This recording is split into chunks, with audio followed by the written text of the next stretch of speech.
नमस्कार दोस्तों, स्वागत है आपका हमारे YouTube चैनल सनातन संसार पर। साल 2024 की पहली एकादशी सफला एकादशी 7 जनवरी 2024 के दिन शुरू होकर 8 जनवरी को खत्म होने वाली है। साल की पहली एकादशी के दिन किया गया उपाय साल भर पैसा बरसाने के लिए काफी है। सफला एकादशी के दिन चुपचाप गाय को मिला दे, यह एक छोटी सी चीज करोड़पति भी होंगे, करोड़पति मिलेंगे, सभी संकटों और कासन से मुक्ति, मृत्यु दंड पितृ दोष तुरंत होगा खत्म। पूरे साल आपके घर में भर रहेंगे अन्य धन के की आपकी साथ पुष्टि तक करेंगे रुपयों पैसों पर रात। जी हाँ दोस्तों, 7 पीढ़ियां तक बैंक बैलेंस बढ़ता चला जाएगा, दुख बहुत दूर हो जाएंगे और सुख आपके पास आ जाएंगे, सुख आपके कदम चूमेंगे। यदि आप 7 जनवरी एकादशी के दिन छुप गए को यह एक छोटी सी चीज खिला देते हैं जो कि इस वीडियो में हम बताने वाले हैं।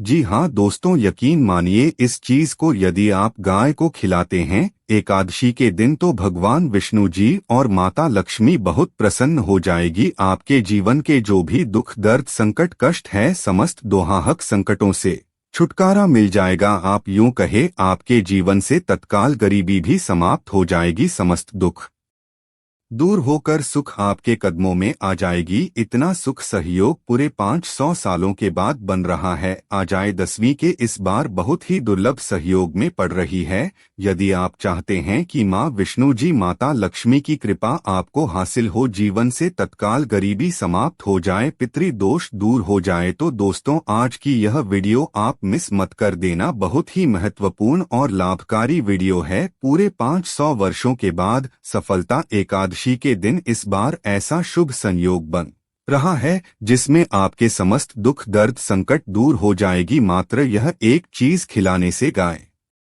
को। तो दोस्तों कौन सी खास चीज इस वीडियो के माध्यम से वही बताएंगे। पूरा वीडियो देखना, बहुत ही महत्वपूर्ण वीडियो है, आपके लिए लाभकारी वीडियो है। क्या दोस्तों, वीडियो का सबसे तो आपसे रिक्वेस्ट करते हैं भगवान विष्णु जी और माता लक्ष्मी के सच्चे भक्त वीडियो को लाइक कर देना और सच्चे दिल से कमेंट बॉक्स में जय श्री विष्णु, जय महालक्ष्मी, जय गौ माता जरूर, जैसे आपकी समस्त मनोकामनाएं पूर्ण हो जाए। और ज्यादा से ज्यादा वीडियो को अपने दोस्तों में शेयर जरूर करना। दोस्तों आपको बताना चाहेंगे कि हिंदू धर्म में का बड़ा महत्व होता है। साल में कुल 24 एकादशी पड़ती है, यानी हर महीने एकादशी पड़ती है, प्रति भी होती है और समस्त पापों से उनको मुक्ति मिल जाती है। और दोस्तों आपको बता दे, इस दिन आपको भगवान विष्णु जी के साथ माता लक्ष्मी की भी पूजा अर्चना जरूर करनी। या दोस्तों इस दिन विधि विधान से भगवान विष्णु जी माता लक्ष्मी की पूजा करें। मंदिर और पूजा स्थल को साफ कर आपको भगवान विष्णु जी माता लक्ष्मी जी की मूर्ति को स्थापित करना चाहिए। इसके बाद उन पूजा विधि अनुसार पूजा करें, व्रत का संकल्प लें और विष्णु जी और माता लक्ष्मी को नमस्कार करें। भगवान विष्णु माता लक्ष्मी की पूजा में आपको फूल नारियल सुपारी फल लौंग अगर घी पंचामृत भोग तेल का दाल और डाल चंद्र जरूर रखनी चाहिए। आपको पूजा करें और विधि विधान से भगवान विष्णु जी माता लक्ष्मी की आरती करें, व्रत कथा जरूर पढ़े और अगले दिन व्रत का पारण जरूर करें। द्वादशी के दिन को भोजन कारण यथाशक्ति सामर्थ्य के अनुसार अन्य धन्य वस्त्र का दान करें। यदि आप ऐसा करते हैं तो भगवान विष्णु जी माता लक्ष्मी प्रसन्न होकर आपकी समस्त मनोकामना को पूर्ण कर देते हैं। और अब बात करें कि इससे जुड़े कौन कौन से उपाय आपको सपना एकादशी के दिन जरूर करनी चाहिए या कोई भी एकादशी जरूर करनी चाहिए, जिससे समस्त दोहा दर्द संकट दूर हो जाते हैं। 7 पीढ़ियां तक धन दौलत की कमी नहीं होती, बैंक बैलेंस में बढ़ता चला जाता है, समस्त दुख जो भी जीवन के दुख दर्द संकट दूर हो जाते हैं और सुख आपके कदमों में आ जाते हैं, सुख आपके पास आते हैं। चलिए शुरू करते हैं कौन कौन से गए से जुड़े उपाय। दोस्तों सनातन परंपरा में गए गंगा और गायत्री का बहुत ज्यादा धार्मिक महत्व है। मानता है कि माता के पर 33 कोटि देवी देवताओं का वास होता है। गौ माता की सेवा एवं पूजा करने वाले जातक पर इन सभी देवी की कृपा बरसती है। गौ सेवा से न सिर्फ इस जन्म के बल्कि पूर्व जन्म के भी दोष दूर हो जाते हैं। प्रत्येक सुबह जब आपके घर में भोजन बना प्रारंभ हो तो सबसे पहले बनाई गई रोटी को आप गौ माता नाम से निकाल दें और भोजन करने से पूर्व गौ माता को इस रोटी को खिलाएं। यदि संभव तो काली गाय को खिलाएं। यदि काली गाय ना मिले तो सफेद गाय को भी आप खिला सकते हैं। प्रत्येक पूजा और मांगलिक कार्य में गौ माता या से जुड़ी चीज जैसे गाय का गोबर, गोमूत्र, गाय का दूध अथवा गाय के दूध से बना घी जरूर शामिल करें। इससे आपको पुण्य की प्राप्ति होगी। सनातन परंपरा के अनुसार जिस गाय होती है उसे घर से जुड़े सभी वस्तु दोस्त समाप्त हो जाते हैं। किसी भी पूजा में गए से हासिल 5 में युक्त पदार्थ का उपयोग जरूर शामिल करें, क्योंकि पंचम के बिना कोई भी पूजा पाठ और हवन सफल नहीं होता। जहाँ दोस्तों, गांव कृपा पाने के लिए प्रतिदिन, सप्ताह अथवा महीने में परिवार समेत एक बार गौशाला जाने का नियम जरूर बनाएं और वहां गायों को हर जरूर खिलाएं।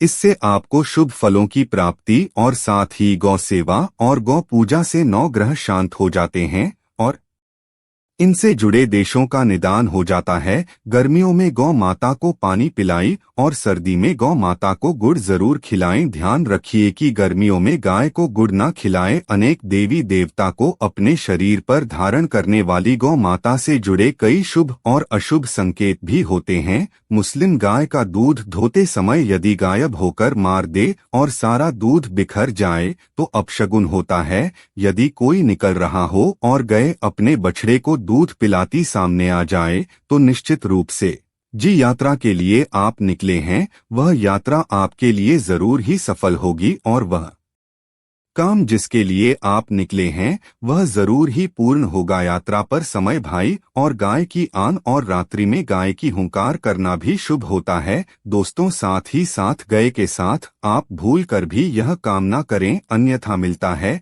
घोर पाप और जीवन भर की परेशानियां। जी हाँ दोस्तों, गाय को राष्ट्रीय पशु बनाए जाने और इन्हें मौलिक अधिकार दिए जाने की बात है तो सवाल उठता है कि गए जब भारतीय संस्कृति का अहम हिस्सा है तभी गाय के साथ लोग खराब व्यवहार कैसे कर लेते हैं। गए डर रहती है भरपेट, इन्हें चारों तक लोग नहीं देते। गए जब तक दूध देती रहती है तो उनकी सेवा होती है और जैसे ही दूध देना बंद कर देती है तो लोग इन्हें उनकी किस्मत पर छोड़ देते हैं, सड़कों पर और गलियों में भटकने के लिए। ऐसे में जीवों को कोई डंडे से मारता है तो कोई उन पर पानी डाल देता है, कभी वाहनों से इन्हें ठोकर लग जाती है तो बीमार होकर बेचारी गाय दम तोड़ देती है। ऐसे में जरूरत है इन बातों को कि गाय को लेकर मैं क्या कहा गया है, गाय के साथ आपको कैसा व्यवहार करना चाहिए। क्या दोस्तों, गाय को कभी भी मारना पीटना नहीं चाहिए। शास्त्रों में गाय को माता का दर्जा दिया गया है। गाय को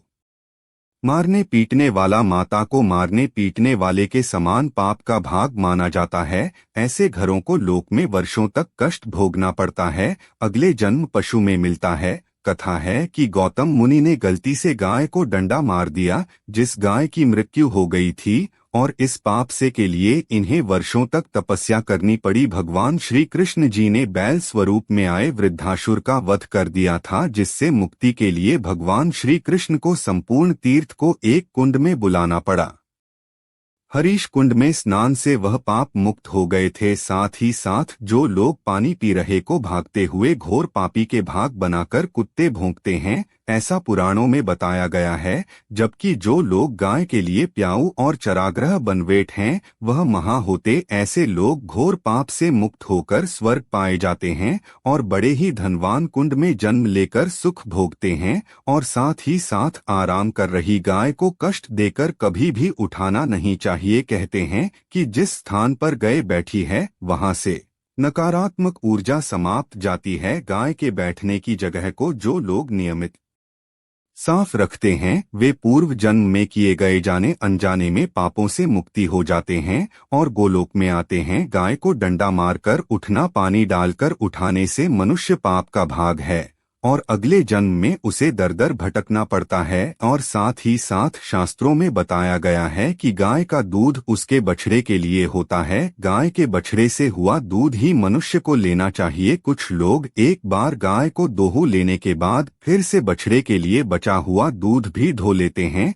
ऐसा करना घोर पाप कहा जाता है। ऐसे दूध को देने वाला और ग्रहण करने वाला दोनों ही पाप के भागी बन जाते हैं। दोस्तों, साथ ही साथ शास्त्रों में कहा गया है कि गोवंश यानी गाय और बैल के नहीं बैठना चाहिए, उनके पीठ पर बैठने से महापाप लगता है। ऐसे लोगों की यातना भोगनी पड़ती है। एकमात्र महादेव के उत्पन्न नदी ही गौवंश है, जिस पर स्वयं महादेव और महादेवी सवारी करती है, क्योंकि नंदी ने स्वयं अपनी इच्छा से महादेव की सवारी बनना स्वीकार किया था। और साथ साथ शास्त्रों में गाय के दान को बहुत ही महत्व दिया गया है, परंतु ऐसी गाय का दान कभी नहीं करना चाहिए जो बढ़ी और बीमार हो। कठोपन संदेश में नचिकेता की कथा भी इस संदर्भ में है कि जिस नचिकेता ने पिता द्वारा बुद्धि गाय को दान करने पर आपत्ति जताई, दूध देने वाली और बछड़े सहित जो लोग गाय का दान करते हैं, महान पुण्य को हासिल करके स्वर्ग में स्थान पाते हैं। दोस्तों, साथ ही साथ सूर्य मंगल या शुक्र की युति राहु से हो तो पितृ दोष होता है।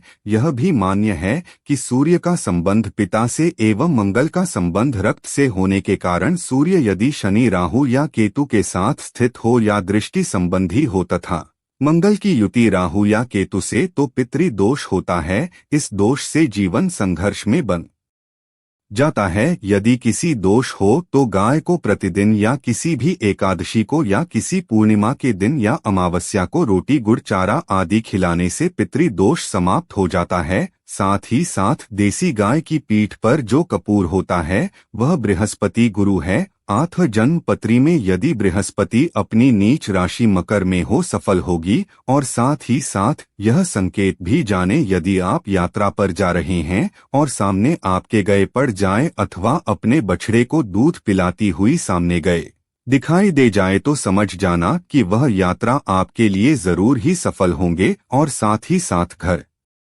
में गाय होती है उसमें वास्तु दोष स्वतः ही समाप्त हो जाता है। और साथ ही साथ बता दें कि गाय को आप जो भी रोटी बनाएं प्रतिदिन ताज़ी रोटी ही बनाएं। गाय को अगर आपने रोटी बनाई है तो कोशिश करें कि उसको आप तुरंत ही गाय को दे दें। अगर आप उसे रोटी को रख देंगे और उसे रोटी को अगले रोटी मानी जाएगी। गाय को कभी भी बासी रोटी ना दें, इससे घर में नकारात्मक ऊर्जा वास करती है और जो भी कार्य आपके बनने वाले होंगे वह कार्य भी आपकी बिल्कुल भी नहीं बनेगी। इससे आपके घर में हमेशा दरिद्रता वास रहेगा और आप भी कार्य को करेंगे उसे कार्य में आपको हमेशा असफलता ही हाथ लगेगी। इसलिए कोशिश करें गाय को रोजाना ताज़ी बनाकर खिलाएं और रोटी को बिल्कुल ना रखें, बंसी रोटी गाय को ना दें। और साथ ही साथ साड़ी चीज गाय को नहीं खिलानी चाहिए कि घर में कोई फल है, कोई सब्जी है, सब जाए तो लोग क्या करते हैं, गाय को खिला देते हैं। नहीं, ऐसा नहीं करना चाहिए। ऐसा करने से यदि आप गाय को खिलाते हैं तो और आप पाप के भागी बन जाते हैं। आप बिल्कुल भी सारी चीज गाय को न खिलाएं। और साथ आप आटे की 11 लोहिया बनाकर उनके ऊपर हल्दी लगाई, इसके बाद उन 11 लोगों को एक एक करके को खिलाएं।